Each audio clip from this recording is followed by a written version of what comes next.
Hi brothers and sisters, welcome to this new video. First chart பாத்துற வேண்டியதான். ரொம்ப இம்பார்ட்டன்டான இடத்துல நிஃப்டி இருக்குது. டேஞ்சரான இடம் கூட சொல்லலாம். ஏன்னு சொன்னா இந்த பாருங்க சார்ட் பாருங்க. 20 மூவிங் ஆவரேஜ்க்கு கீழ வந்துருச்சு. 4 நாள் தொடர்ந்து இறங்கிடுச்சு நிஃப்டி. இது நான் ட்ரெண்ட் லைன் வரையறேன் பாருங்க. பாருங்க இந்த ஸ்விங் ரெண்டையும் கனெக்ட் பண்ணிட்டேன். இனிமே டெக்னிக்கல் வேலை செய்யலாம் ஏன்னு சொன்னா ஜான் ஸ்ட்ரீட் மாதிரி ஆட்கள்லாம் வெளியே போயிருக்காங்க.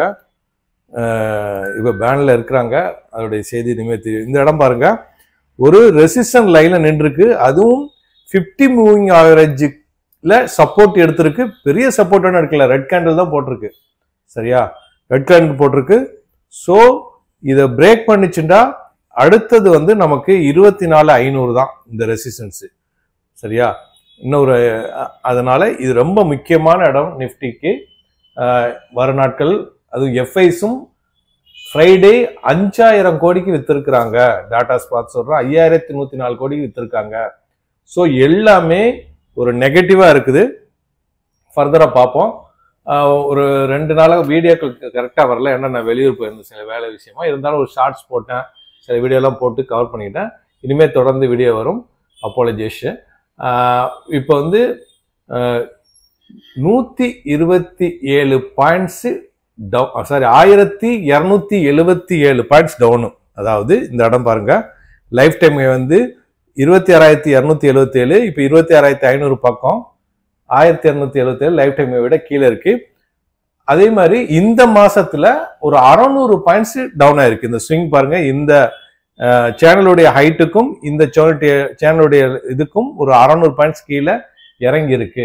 ரெண்டுமே நெகட்டிவ் தான். சரியா, அதே மாதிரி இந்தியா விக்ஸுக்கு இன்னைக்கு 2% அதிகமாகி 12 கிட்டத்தட்ட 11.98ல இருக்கு. ஃபியரோ அதிகமாகுது, ஃபியரோ கிரீடோ அதிகமாகுது நம்ம புரிஞ்சுக்கலாம். அதே மாதிரி ஐஎன்ஆரும் 85.98 86 பக்கமா போயிடுச்சு. அதுவும் நமக்கு ஒரு நெகட்டிவா தான் இருக்கு. ஆனா ஒரே ஒரு விஷயம் நமக்கு பாசிட்டிவ் என்னன்னா,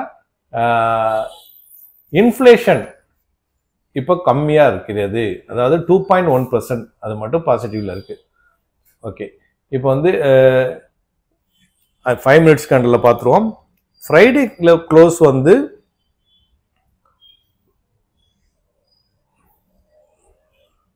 நிஃப்டி ஃப்ரைடே க்ளோஸ் 25,149. அதே மாதிரி இன்றைய ஓப்பன் பார்த்தீங்கன்னா 9:15க்கு 25,149. ஃப்ரைடேயுடைய க்ளோஸும் இன்றைய க்ளோஸும் சேம், ஒரு பாயிண்ட் கூட இல்லை, கரெக்டாக ஃப்ளாட்டாக ஓப்பன் ஆச்சு. அப்புறம் 25,000 டு 25,100, ஒரு 100 பாயிண்ட்ஸ்லேயே இன்னைக்கு ஃபுல்லாகவே ட்ரேட் நடந்து முடிஞ்சிச்சு. இந்த பாருங்க அந்த சார்ட்டை, மேலே கீழே மேலே கீழே தொடர்ந்து மேலே கீழே நடந்து இன்னைக்கு முடிஞ்சது வந்து ஓப்பன் 25,149, ஹை 25,151, லோ 25,001, க்ளோஸ் 25,082. ஒரு டோஜி, அதாவது ரெட் கேண்டில் போட்டிருக்கு. இந்த பாருங்க, டே கேண்டில் பார்த்துருவோம். ஒரு ரெட் கேண்டில் சப்போர்ட்ல போட்டிருக்கு. Support 25,000, resistance 25,300, advance 1,269, decline 1,406. நிஃப்டியுடைய ரெட் கேண்டில்ஸ் பார்த்தீங்கன்னா 29, கிரீன் கேண்டில் 22. இன்னைக்கு top gainer Eternal 2.25% up, Titan 1.25% up, IndusInd 1% up, ONGC 1% up. Top loser Jio finance 2% down, Tech Mahindra 1% down, Bajaj finance 1% down, Wipro 1% down. Weightage -68க்கு வந்து Infosys -20, Reliance -17, L and T -12, TCS -10. Bank நிஃப்டியை பொறுத்தவரை இது பாருங்க, இன்னைக்கு ஒரு டோஜி கேண்டில் போட்டிருக்கு. கிட்டத்தட்ட ஓப்பன் க்ளோஸ் சேம் தான். அதாவது 56,780, க்ளோஸ் 56,700, வெறும் 15 பாயிண்ட்ஸ் மட்டும் மேலே ஏறி க்ளோஸ் ஆயிருக்குன்னு நம்ம முடிவுக்கு வந்துக்கலாம். இன்னைக்கு வந்து 56,594 டு 56,896, 300 பாயிண்ட்ஸ் மூவ்மெண்ட் தான். Red candle 5, green candle 7. Support 56,500, resistance 57,000. Okay, சில நியூஸ் பார்த்துட்டு கோல்டு, பிட்காயின், மற்ற டெக்னிக்கலா எல்லாமே பார்த்துடலாம்.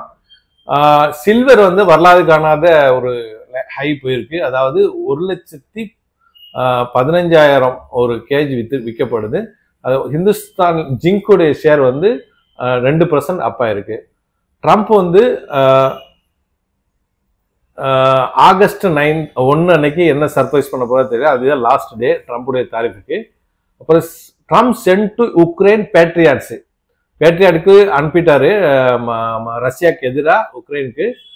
புத்தின் talks nice then bombs everybody அப்படின்னு சொல்லியிருக்காரு. NDTVல மின்லையும் இது வந்திருக்கு. அப்புறம் Trump hopes Gaza ceasefire within a week India டுடேல வந்திருக்குது. இந்த நேரத்தில் 52 பேர் கொல்லப்பட்டதாக அல்ஜசீரா வந்திருக்கு. IDF admits error as Israeli missile kills Palestinian children. இது மின்ட்ல வந்திருக்கு. அது தெரியாம நாங்கள் பாலஸ்தீன்கள்ல சாவடிச்சிட்டோம் அப்படின்ட்டு இஸ்ரேல் IDF சொன்னதாக மின்ட்ல வந்திருக்கு. சரி, ஏமன் நர்ஸ் நிமிஷா பிரியா வந்து நம்ம ஜூலை 16 எக்ஸிக்யூட்டிவ், இன்னைக்கு ஜூலை 14. இந்த நேரத்தில் சுப்ரீம் கோர்ட்ல நம்ம கவர்மெண்ட் சொல்லியிருக்கு இது வந்து காம்ப்ளெக்ஸ் இஷ்யூ. டைம்ஸ் ஆஃப் இந்தியாவில் வந்திருக்கு. அதே மாதிரி nothing much we can do அப்படின்னு டெக்கான் ஏர்நாட்ல நியூஸ் வந்திருக்கு. ஏன்னா இது ஒரு காம்ப்ளெக்ஸ் இஷ்யூவா இருக்குன்னு. இதை மறுபடியும் ஜூலை 18 அன்னைக்கு சுப்ரீம் கோர்ட் ஹியர் பண்ணுது. ஆனால் ஜூலை 16 தான் எக்ஸிக்யூட்டிவ். ஒரே வழி, கடவுளை நம்புறவங்க இதை கேட்குறவங்களா இருந்தால் கடவுள் நினைச்சா எதுவும் மாறும். ஒன்று. ரெண்டாவது வந்து அவங்க வந்து பிளட் மணின்னு அவங்க சொல்லுவாங்கல்ல, அது ஒரு காம்ப்ளெக்ஸான இது. அதுக்கு ஒத்துக்கிட்டாண்டா இது பண்ணலாம். ஏன்னா ஏமனை பொறுத்தவரை அந்த பிளட் மணி இதுக்கு முன்னாடி சில கேஸுங்கள் வாங்கலன்னு சொல்லப்படுகிறது. எது எப்படியோ உயிர்கள் நம்ம பாலிடிக்ஸ் போவேன்னா என்ன நடக்குதுன்னு பார்ப்போம். சரி, கோல்டு வந்து இன்னைக்கு இது சார்ட்டை பாருங்க, 1/2% அப்பாயி இது ஒரு நல்ல வாலட்டிலிட்டி நடக்குது. இந்த பாருங்க, மேலே கீழே மேலே கீழே மேலே கீழே, அதாவது 3350 to 3370. இது வந்து மேலே கீழே போய் அடிச்சுட்டே இருக்குது. இன்னைக்கு வந்து 1/2% அதிகமாகி இருக்குது. 3500 தான் லைஃப் டைம் ஹை. ரீட்டைலில் 9160, 125 ரூபா வெள்ளி விற்கப்படுது. பிட்காயின் அதை விட வேகமாக மேலே போயிடுச்சு. அதை ஈஸியாக நம்ம அதை லைஃப் டைம் நம்ம ஞாபகம் வச்சுக்கலாம். அதாவது 1,01,23,236 ஞாபகம் வச்சுக்க வேண்டியதான். இதுதான் லைஃப் டைம் ஹை. முன்னாடி நமக்கு வந்து 9000 இருந்தது, அப்புறம் 12000 இருந்தது. இப்போ 1,12,000 இருந்தது. இப்போ 1,23,236 லைஃப் டைம் ஹை. இந்த செக்டர்லாம் பார்க்கறது எதுக்குண்டா, மார்க்கெட்ஸ்ல எப்படி வேணாலும் மார்க்கெட் பாருங்க, 1,00,000 இருந்தது 7,000 வரைக்கும் கூட இறங்குச்சு. ஓகே, இப்போ க்ரூட் ஆயில் அதே மாதிரி 1.5% அப் ஆகி 69.54 $70 இது பண்ணிட்டு இருக்கு. குளோபல் மார்க்கெட்டை பொறுத்தவரை 1/4% down Dow Jones, S&P 500 1/4% down, Nasdaq 1/4% down.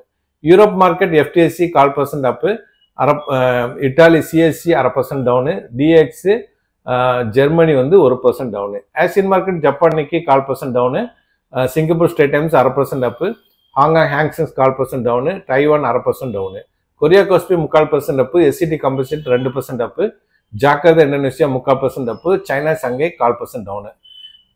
நிஃப்டியுடைய ஆப்ஷன் செயின் பார்த்தீங்கன்னா